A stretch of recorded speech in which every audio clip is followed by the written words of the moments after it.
চন্দ্রশিখা চ্যানেলে আমি চন্দ্রানী। আজ আচার করে দেখাবো আপনাদের আমের আচার।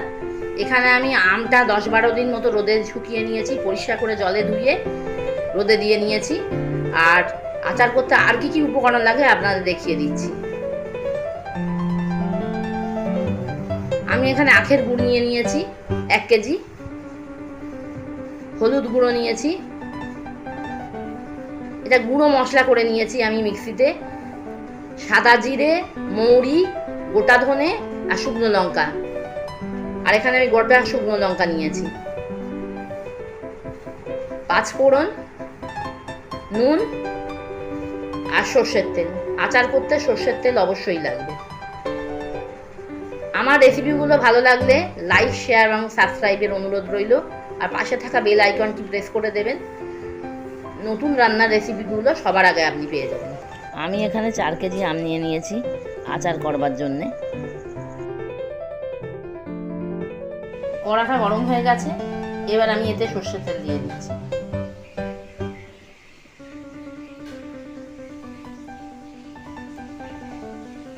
সর্ষের তেলটা গরম হলে এক এক করে আমি উপকরণগুলো দেব। কড়াটা গরম হয়ে গেছে, এবার আমি এতে সর্ষের তেল দিয়ে দিয়েছি। সর্ষের তেলটা গরম হলে এক এক করে উপকরণ আমি দেব।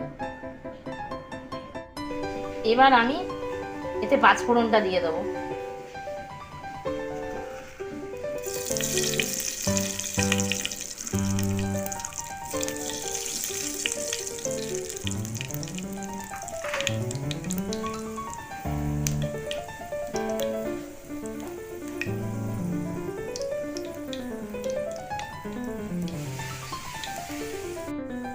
এবার শুকনো লঙ্কা দিয়ে দিচ্ছি 2টো।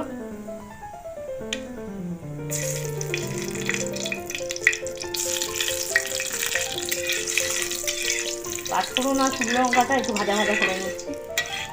একটা সুন্দর মিষ্টি গন্ধ বেরোচ্ছে।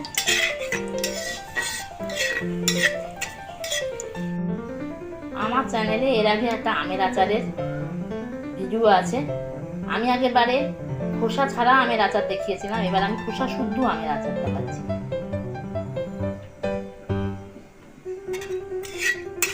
এবার আমগুলো সব কড়াই দিয়ে দিচ্ছি।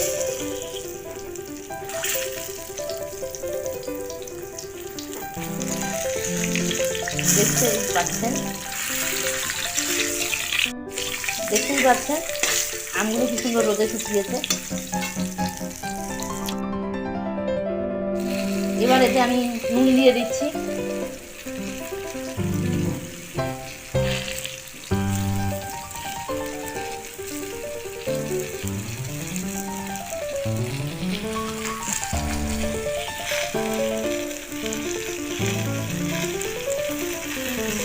এবার হলুদ গুঁড়ো দিচ্ছি।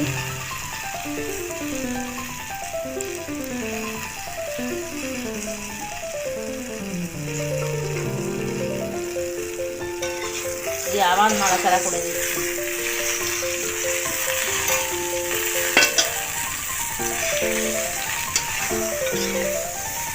নুন আর হলুদটা ভালোভাবে আমের গায়ে মাখিয়ে নিচ্ছি।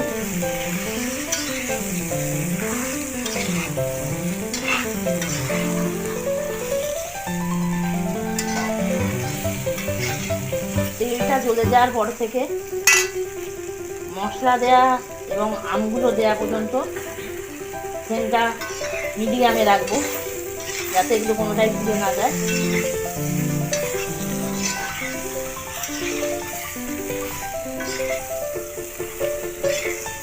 আবার আমি কিছুক্ষণ বাদে ফিরে আসবো।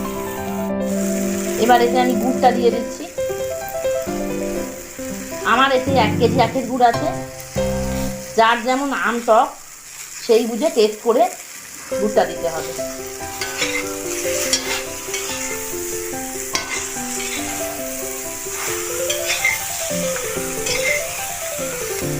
আমটা আমি বেশ কিছুক্ষণ নেড়ে নিয়েছি।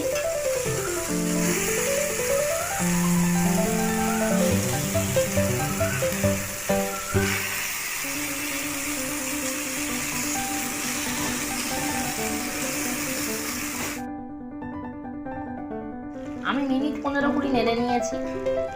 নুন মিষ্টিটা আমি দেখে নিয়েছি। এখনো আমার আমের আচারটা হয়নি, আমগুলো আরও হবে।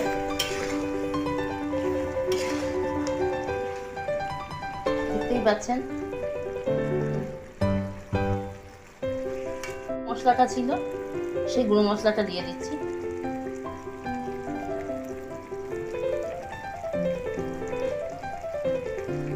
এই গুঁড়ো মশলাটা কিন্তু আচারটা প্রায় হয়ে এলে দিতে হবে। আমি যে মৌরি, গোটা ধনে, শুকনো লঙ্কা এবং সাদা জিরে নিয়েছি সেটা আমি শুকনো খোলায় মশলা করা ভেজে নিয়েছি, ভেজে মিক্সিতে গুঁড়ো করে তারপর মেশালাম। একটা আম তুলে দেখে নেবেন যে আমটা ঠিক মতো সুসেদ্ধ হয়েছে কিনা।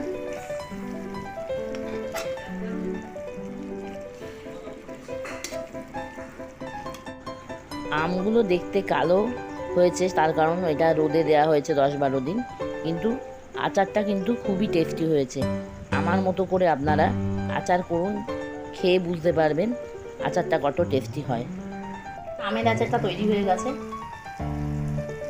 আমি টেস্ট করে দেখে নিয়েছি নুন মিষ্টিটা, এবং আমগুলো দেখেও বুঝতে পারছেন আচারটা তৈরি হয়ে গেছে। আমার রেসিপিগুলো ভালো লাগলে অবশ্যই সাবস্ক্রাইব করবেন এবং সঙ্গে থাকবেন।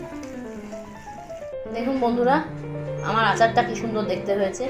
আমার এই আচারটা কিন্তু আমি বছরখানেক রেখে খেতে পারবো।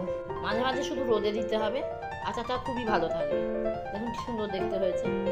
আমার পুরো ভিডিওটা দেখবার জন্য ধন্যবাদ। অবশ্যই আমার সঙ্গে থাকবেন এবং আমার চ্যানেলটি সাবস্ক্রাইব করবেন। নতুন বন্ধুদের রিকোয়েস্ট করছি আপনারা আমার চ্যানেলটা সাবস্ক্রাইব করবেন, আর পুরনো বন্ধুদের অসংখ্য ধন্যবাদ সাবস্ক্রাইব করার জন্যে। সঙ্গে থাকবেন, সুস্থ থাকবেন, ভালো থাকবেন। আবার নতুন ভিডিও নিয়ে আপনাদের সঙ্গে দেখা হবে। নমস্কার।